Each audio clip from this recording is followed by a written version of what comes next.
First, I think 30 years ago, when I just graduated from universities, I heard America had a wonderful strategy. They outsource the manufacturing job, service jobs. They outsource the manufacturer to Mexico and China, outsource the service job to India. There's a book called The World is Flat. Tom Friedman, colleague at the New York Times. And I think it's a perfect strategy. You know, that the Americans said, we just want to control the IP, we just want technology, we just want the brand, to leave the lower end jobs for the world. Great strategy.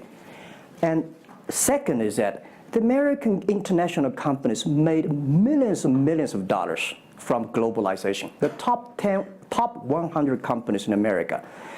Amazing. I remember when I graduated from university, I tried to buy a beeper, the Motorola beeper. Cost me $250. My pay at that time is $10 a month as a teacher. And the cost of making that beeper is only $8 for a chip. Right. So past 30 years, IBM, Cisco, Microsoft, they made tons of money. The profit they made are much more than the 4 largest banks in China put together, the China Mobile Phone, China Unicom, and whatever you name it, put together. Still, these multinational companies made more money than. So their market cap grew more than 100 times in the past 30 years. But where'd the money go? This is what I'm curious, because as a business people, I always care about the balance sheet. Where's the money coming? Where'd the money go? Past 30 years, the American had 13 wars, spending $14.2 trillion. The money going there. What if they spend a part of that money on building up the infrastructure, helping the white collars and blue collars? No matter how strategy good it is, you're supposed to spend money on your own people, right? Not everybody can pass Harvard. Like me, they're not good at education, right? We should spend money on those people who are not good at schooling. And the other money, which I'm curious about, is that when I was young, I heard America is about Ford and Boeing, those big manufacturing companies. Last 10, 20 years, I heard about is Silicon Valley and Wall Street. The money go to the Wall Street. And what happened? Year 2008. The financial crisis wiped out $19.2 trillion USA alone. They wiped out all the white collars and destroyed 34 million jobs globally. So what if the money is not Wall Street? What if the money spent on the Middle East, Middle West of the United States, developing the industry there? That could be changed a lot. So it's not the other countries steal jobs from you guys. It is your strategy. Okay, but you do not distribute the money and things in a proper way. This is what I. And now we're having a backlash. And that backlash is a rebuke of globalization. And so much of the conversation, frankly, that we have here, and that backlash is happening in the United States. But I will say President Xi was here yesterday. You had lunch with him. And he was quoting Abraham Lincoln. What did you make of that? Well, I would say that globalization is a great stuff. It's the USA, it's developed countries to teach us how to do globalization. I remember 2002 or 1 before China joined the WTO, everybody in China was worried. Me, I was worried. Because what if all the international products come to China, destroy our industry, and we have to lose a job?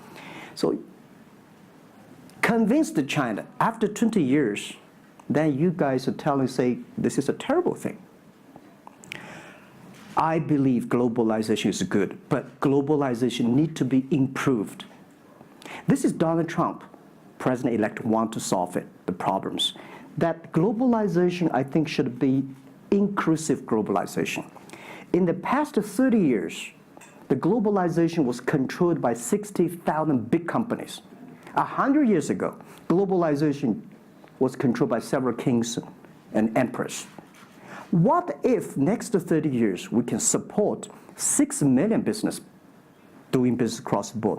What if in the next 30 years we can help support 20 million small business can do business across the board? So this is something which I believe globalization should be inclusive. And do you think that the words of President Xi will happen in reality, which is to say that China has largely acted on its own behalf for many, many years, and now is effectively saying that the U.S. needs to continue acting on everybody else's behalf? Yeah, I think, the world needs some, such a, Mr. Xi yesterday said it's a wonderful time, it's a best time, or the worst time. The world needs a new leadership, but the new leadership is about working together. This is what I understand. We do not necessarily need one specific leader to teach us what to do, what not to do. But the world have to partner together. This is what I think. And I think as a Chinese, as a business people, I feel proud for what President Xi said yesterday. As a business person, I want the world to share the prosperity together, to join the force together. As a Chinese, I'm happy about what he committed. Yesterday he said, he speaks like us, takes the responsibility of the second largest economy. As the China's second largest economy, he has to take some responsibility. This is the first time I heard a Chinese leader make number commitment. He said, next 10 years, we are going to import $8 trillion US. This make me feel excited because China is transforming from exporting to importing.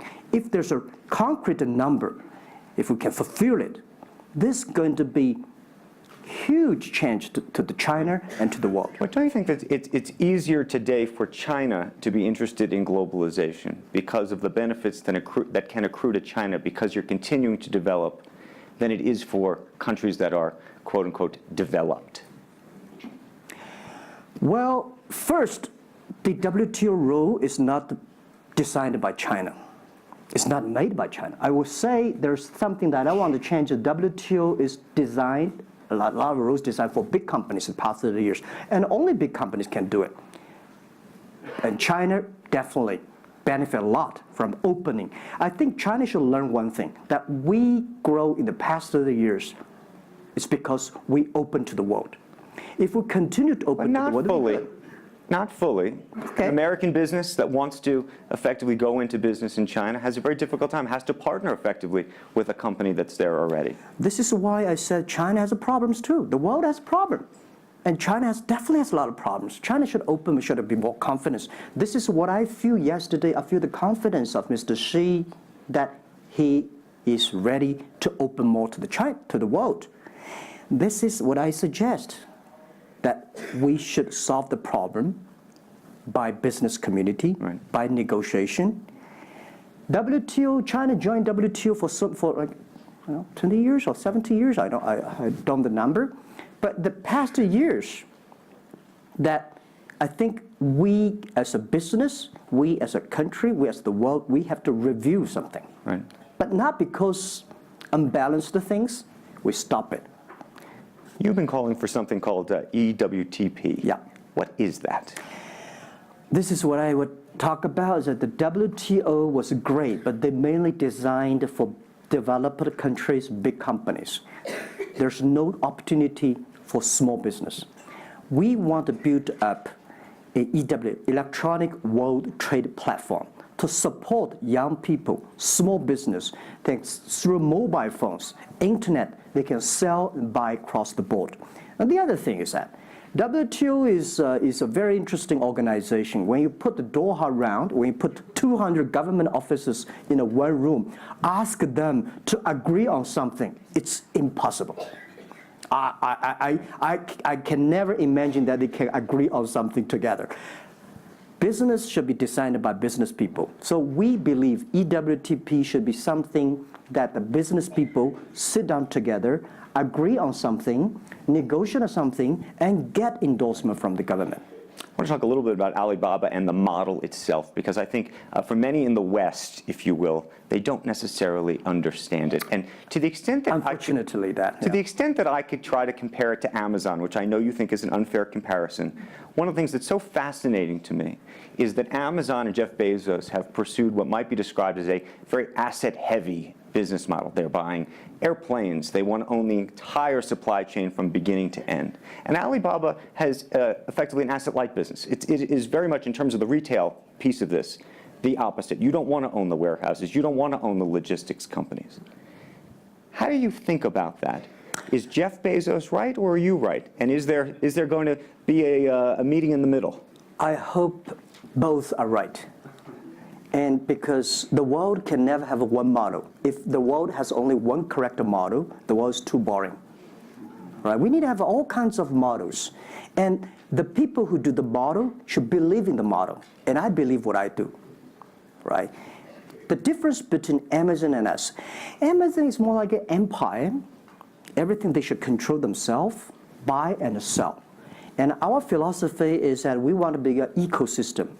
Our philosophy is to empower others to sell, empower others to service, empower making sure the other people are more powerful than us. Making sure with our technology, our innovation, our partners, our 10 million small business sellers, they can compete with Microsoft, IBM. Our philosophy is that we think using internet technology, we can make every company become Amazon. Remember one thing. Today, for our sales, our GMV last year is more than 550 billion US dollars. To hire people deliver for us, we need 5 million people.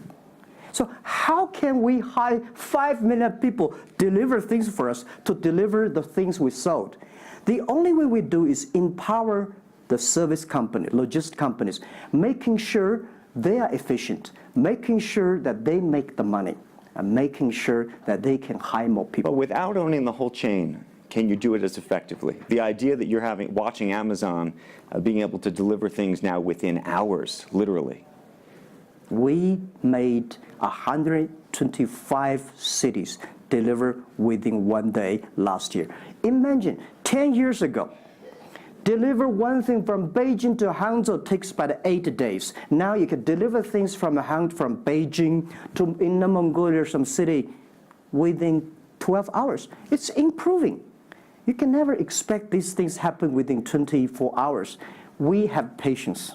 So I think, can you imagine that within the 11/11 Singles Day, we sold $17 billion. And by delivering more than 600 million packages within 3 days. This is happening. And this is what we feel proud of. It's not how much money we make. It's not how powerful we are. We think because of the technology, we can make the technology very inclusive, that every small companies can use it. This is my dream. Because I started my first business in 1992 in China.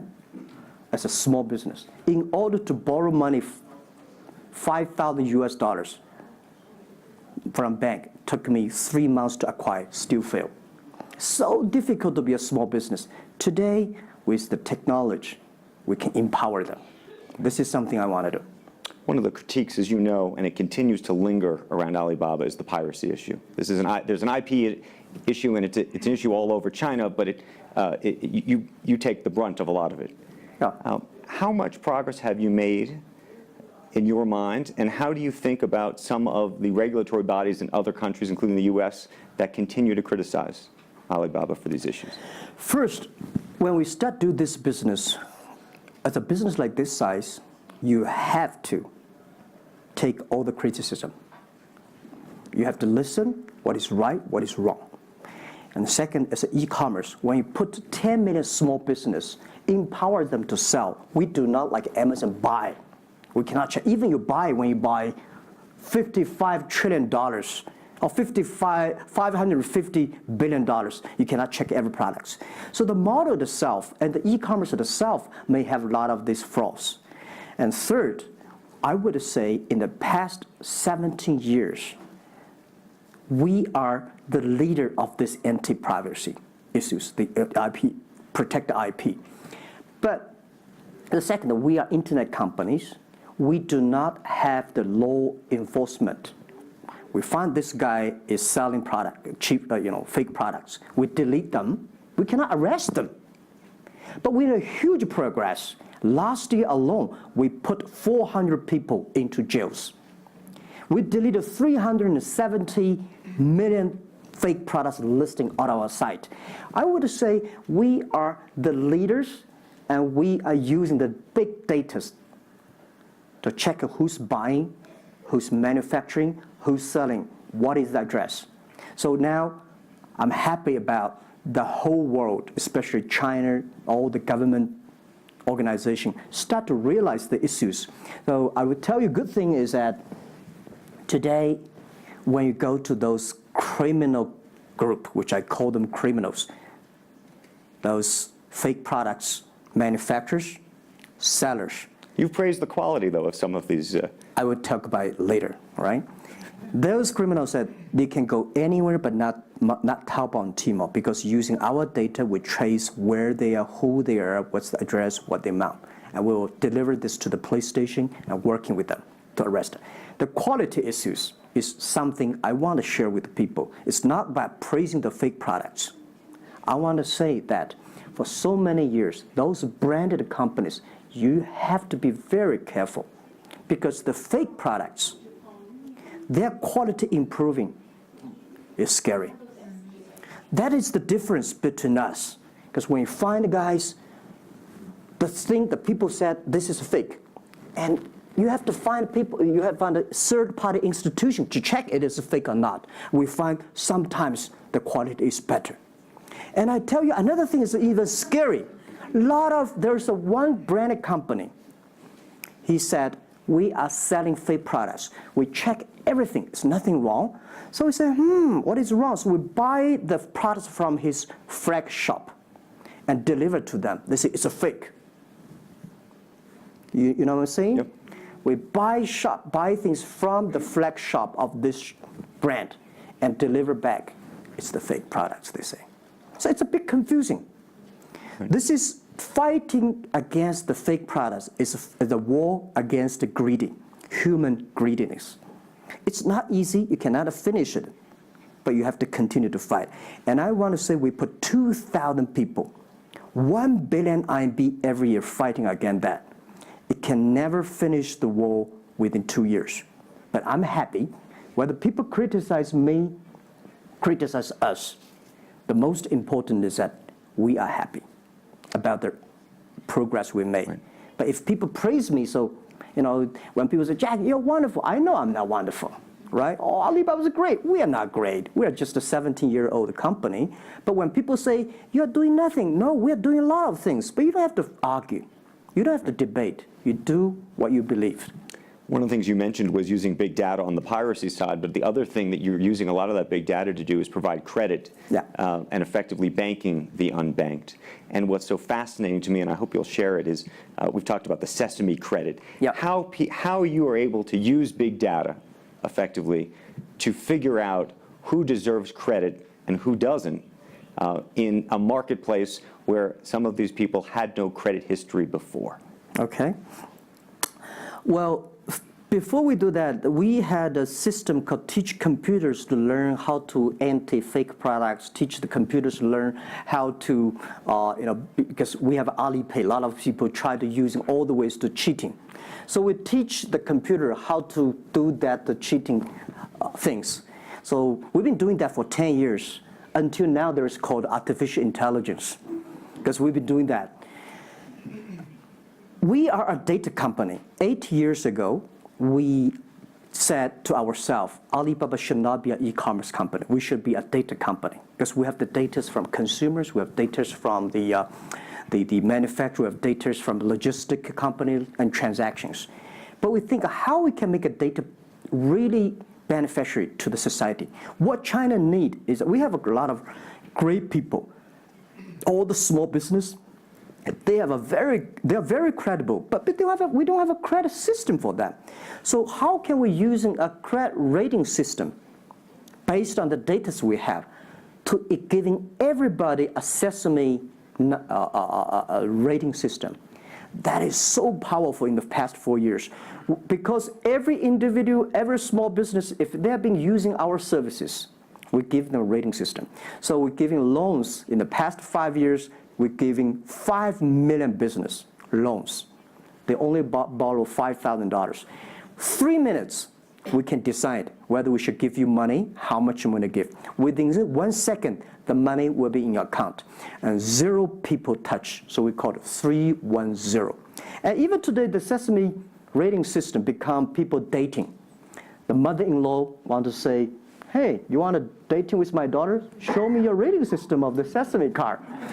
So it's so funny. We go to the, people want to rent a car, people want to rent a bicycle. They will say, show me your Sesame cards. Good. Because if they do not pay back, if they do not fulfill, the rating system is going to low down, and they can never rent a house. This is what we want to build up, the system, that if you sell or buy fake products, the Sesame cards will show. I'm going to open up to questions, but a final one from me. There's been a lot of speculation that you're going to get into the business of Hollywood. Your name has appeared, Alibaba Group, at the beginning of a couple of big films recently. What is the ambition for Alibaba in the entertainment world? The beginning was like this. Several years, every 5 years, we have a review for our strategy. Now, our strategy is always look at the 30 years and 10 years. And every strategic decisions we make, we have to ask one question. Is this decision we made solve society problem? Because we believe the bigger social problem you solve, the more successful you are. So if we do this cannot solve any social problems, we don't do it. Second, is this project is going to be successful in 10 years? If it's going to be successful in 10 years, let's do it. If it's going to be successful in 1 year or 1 month, normally I would say, forget about it. Because why you can be successful in 1 year or 1 month? So we all have to put pen. And 5 years ago, we had a big debate about 10 years later, 20 years, what are the things that China society and the world want? So we say happiness and health.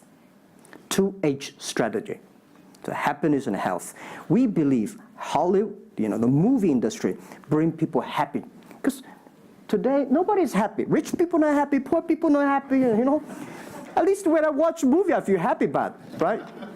So I think we should partner with the Hollywood, especially like a lot of, we have a different way of living. In China, the movie, we have a lot of heroes. But China movies, heroes always dead.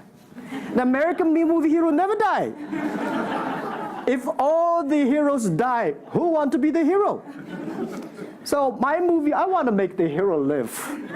Right, so this is, I think we should learn a lot. And it's only about 2 years, so we have another 8 years to go. I want to make our company that it's not e-commerce. It's something that giving people inspirations. Giving people, because I learn a lot. For example, I always say that my favorite movie, Forrest Gump. Life's tough. This is I learned, and that inspired me. That is why when people call me crazy, stupid in the past 17 years, you're crazy, you're doing something never work. You're stupid, how can you do that model? Amazon this model, eBay this model, why Alibaba this model? I told myself, Forrest Gump said, go ahead. Never care about what the other people. And the other thing, Forrest Gump said, nobody make money out of the catching whales. People make money by catching shrimps. So we serve small business. Fair enough. Jack Ma, we should probably end it there because we're going to run out of time, but I thank you. Thank you so much for the conversation. I promised we'd sneak in a question or two, and we literally have 2 minutes, and they're going to get upset with me. If you have a question, and we're going to, I got to beg you to do it within literally, a second, so go for it right there. Okay, I'm not going to say that China and the US is going to have a trade war, but if the Trump administration gets tougher on China in terms of trade agreement, is that going to hurt Alibaba? Well, I don't think so. I think China and the US should never have a trade war. We'll never have a trade war. And I think we should give President-elect Donald Trump some time. and he's open-minded, he's listening. And I think the war, it's so easy to launch a war, but it's so difficult, almost impossible sometimes to terminate a war. Iraq war, Afghanistan war, is that finished? No. Trade war, I believe one thing, when trade stops, the war starts. Trade is something that people start to communicate. Trade is something people exchange culture and value. And I will be happy if China and USA agree on something and Alibaba business model destroyed. I would destroy Alibaba model by stopping the war between, because how can you imagine the first largest economy of the world, second largest economy of the world, have a trade war? It's going to be a disaster for two countries and for the world. If anybody can do something to stop it, do anything to stop it. Did you have a reaction to Trump and the situation with Taiwan and how he's thinking about that? Well, Taiwan, I think this is not something about government.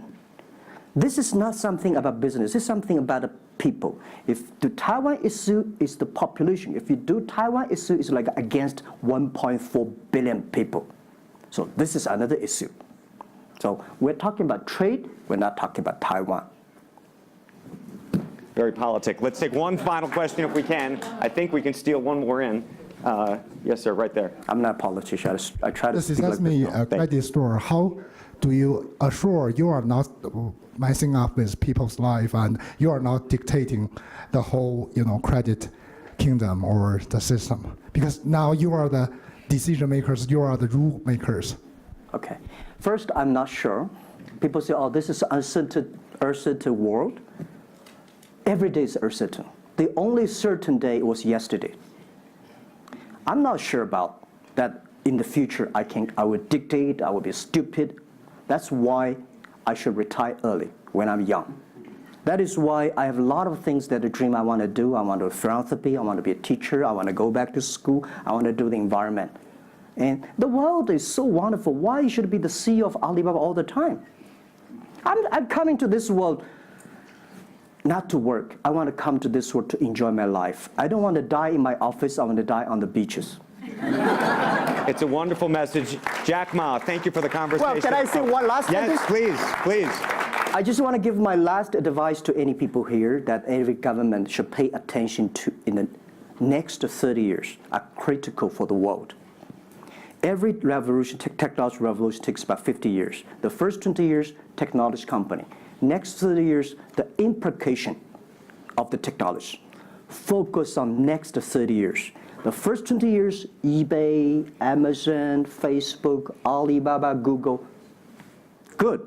The most important is that make the technology inclusive, make the world change. This is 30 years. Next, pay attention to those people who are 30 years old, because those are internet generation. They will change the world. They are the builder of the world. Third, that let's pay attention to the company who have fewer than 30 employees. So 30 years and 30 years old and 30 employees. That can make the world much better. Jack Ma, thank you very, very much. Thank you. Thank you. Thank you. Really appreciate it. Thank you. Thank you.